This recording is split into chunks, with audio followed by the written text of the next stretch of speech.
इस एपिसोड के शुरू में हमें एक जंगल की तरफ दिखाया जाता है। नेलरू क्लिन के लिए कॉफी बना के लाती है। क्लिन कहता है, नेलरू ये काली सी क्या चीज है? नेलरू कहती है, इसे कॉफी बोलते हैं, आप इसे पिए आपका मूड ठीक हो जाएगा। क्लिन जैसे ही कॉफी को पीता है उसका मुंह जल जाता है। कहता है, ये इंसानी शरीर बहुत कमजोर है। लूना क्लिन को देख के कॉफी पीने की जिद करने लगता है। क्लिन कहता है, नहीं लूना, तुम इसे नहीं पी सकते, तुम्हारा मुंह जल जाएगा। क्लिन कॉफी पीता है। कहता है, ये इतनी बुरी भी नहीं है। अलीशा वहाँ पर आ जाती है जो शहर से आ रही थी। क्लिन को बताती है हाइडन बर्बाद हो चुका है। पड़ोसी देश बोलार्ड ने सीमा पार कर ली है। हाइडन भी पलटवार करने की कोशिश कर रहा है, लेकिन हाइडन राजा के बगैर जादू नहीं कर सकते। अस्कलान ने बोलार्ड को रोकने की कोशिश की पर वो नाकाम हो गए। क्लिन कहता है, पर वो ऐसा क्यों करेंगे? क्योंकि अस्कलान और बुलाट के दरमियान सदियों से जंग होती आ रही है, लेकिन अस्कलान जादू करने में कमजोर है। उन्हें डर है कहीं वो हाइडन की भट्टी पर कब्जा न कर ले। नेलरू अलीशा के लिए कॉफी लाती है।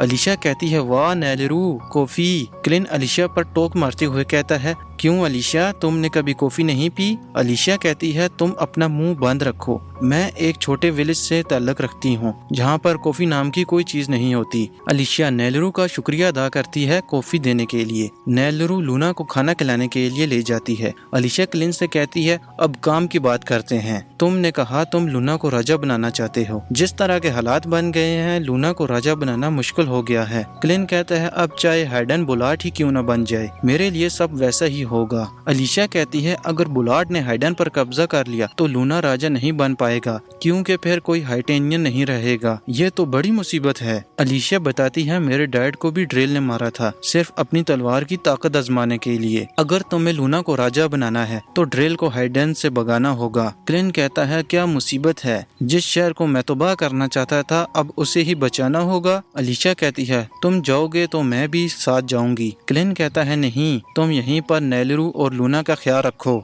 मैं नहीं चाहता किसी को पता चले काले दानवों का मसीहा एक इंसान के साथ काम कर रहा है। मुझे उन्हें मारने के लिए एक वजह चाहिए। वो जादूगर और ड्रिल काले दानवों के बच्चों को अगवा कर रहे हैं, तो मैं उनसे सवाल जरूर पूछूंगा और मुझे ये भी पता चल जाएगा ये जादूगर आखिर कितने ताकतवर हैं। मुझे पता है तुम अपने डैड का बदला लेना चाहती हो, पर तुम अभी तक उस काबिल नहीं हुई अकेले अपने डैड का बदला ले सको। अलीशा कहती है, क्लिन अपना ख्याल रखना। क्लिन कहता है, शायद तुम्हें अभी तक मेरी ताकत का अंदाजा नहीं हुआ है। क्लिन जैसे ही अपनी पावर का यूज करता है, पूरा जंगल में तूफान आ जाता है। तूफान इतना तेज था लूना भी हवा में उड़ने लगता है। अलीशा नेलरू के पास आ जाती है। नेलरू कहती है, शूरवीर आप यहाँ हैं तो मास्टर क्लिन कहाँ हैं? अलीशा कहती है, हम ना भी चाहें वो वापस जरूर आएगा। क्लिन की साइड दिखाया जाता है जो बहुत तेजी से शहर की तरफ जा रहा होता है। फिर सीन ड्रिल की सेना की तरफ दिखाया जाता है जिसने अस्कलान के दूसरे किले की दीवार तोड़ देता है।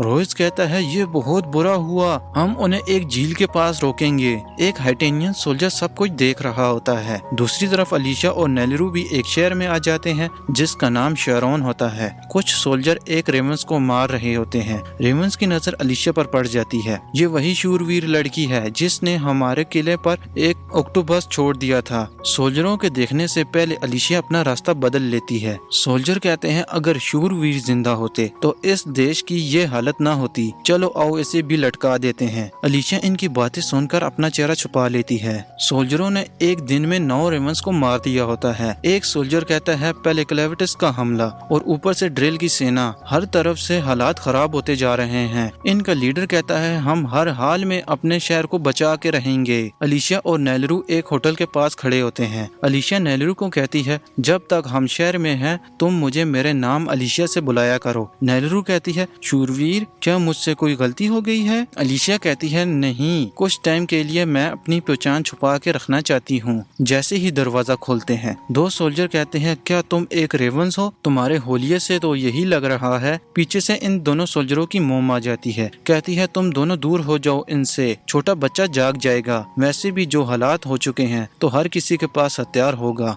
इन्हें अंदर आने दो। मेरा नाम कारी है और ये बच्चा हाइटेनियन लग रहा है। गुलाबी बाल और नुकीले कान इनकी निशानी है। कारी कहती है, अब तुम मुझे पूरी कहानी बताओ। अलीशा कहती है, हम इस बच्चे की हिफाजत कर रहे हैं। कारी कहती है ठीक है, मुझे इससे कोई फर्क नहीं पड़ता, अगर तुम्हें यहाँ रहना है तो कुछ पैसे खर्च करने होंगे। कारी लालच में आके इनका फायदा उठाने लगती है। कहती है एक रात के लिए 2 चांदी के सिक्के।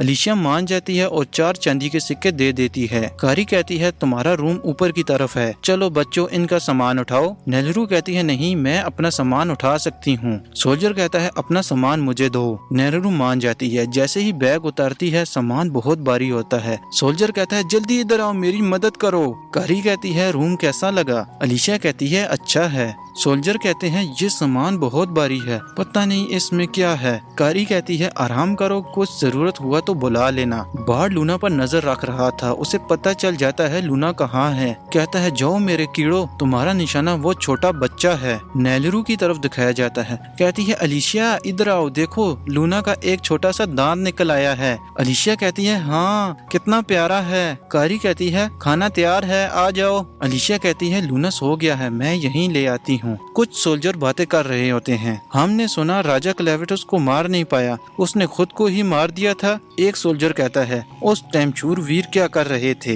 ये सब बातें अलीशिया सुन रही थी। एक सोल्जर का नाम बाग होता है। कहता है क्लेवेटस को मारना इतना ही आसान नहीं है। राजा ने क्लेवेटस को मारने के लिए शूरवीरों की टीम बनाई थी, वो भी किसी काम के नहीं थे, सब राजा की गद्दी के लिए शूरवीर बने थे। इन सब की बातों से अलीशिया को गुस्सा आने लगता है। खुद पर कंट्रोल करते हुए कहती है तो ये लोग शूरवीरों के बारे में ये ऐसा सोचते हैं। एक काला दानव अचानक विंडो तोड़ के अंदर आ जाता है। अलीशिया को पता चल जाता है ये काला दानव है। एक सोल्जर कहता है ये क्या है? जैसे ही टच करने वाला होता है अलीशिया कहती है उसे मत छूना, पर तब तक बहुत देर हो चुकी थी। काला दानव इन पर अटैक कर देता है जो एक कीड़े की तरह होता है। बार्ड भी वहाँ आ जाता है। कहता है ये कोई आम कीड़ा नहीं है, ये काले दानवों की जमीन पर रहते हैं और इनके बराबर ताकत भी रखते हैं। बाघ जैसे ही भागने की कोशिश करता है बट बाहर भी काफी सारे कीड़े होते हैं, बाघ को कच्चा चबा जाते हैं। बार्ड कहता है मैं भूल गया, बाहर भी कीड़े हैं। बार्ड ने पूरे शहर को कीड़ों से घेर लिया होता है। कारी कहती है आखिर तुम हो कौन? बार्ड कहता है मेरा नाम मेनार्ड सॉन्ग है, ड्रिल की सेना का सबसे ताकतवर जादूगर, जिसे हाईएस्ट विजिट नाम से भी लोग जानते हैं। मेनार्ड सॉन्ग कहता है मेरा सिर्फ एक ही काम है, उस बच्चे को चेक करना वो हाइटेनियन है कि नहीं। अचानक नेलरू की चलाने की आवाज आती है। एक लड़की ने नेलरू को कीलों से घिरा होता है। कहती है मेरा नाम है नाइट फोनलेस। ये एपिसोड यहीं पर खत्म हो जाती है। नेक्स्ट एपिसोड काफी कमाल का होने वाला है जो आपको इसी चैनल पर मिलेगा। अगर वीडियो अच्छी लगी है तो वीडियो को लाइक और शेयर जरूर करें। चैनल को सब्सक्राइब नहीं किया तो वेट किस चीज का कर रहे हो, जल्दी से चैनल को सब्सक्राइब करो ताकि नेक्स्ट वीडियो का नोटिफिकेशन आपको सबसे पहले मिल सके। फिर मिलते हैं आपसे नेक्स्ट वीडियो में।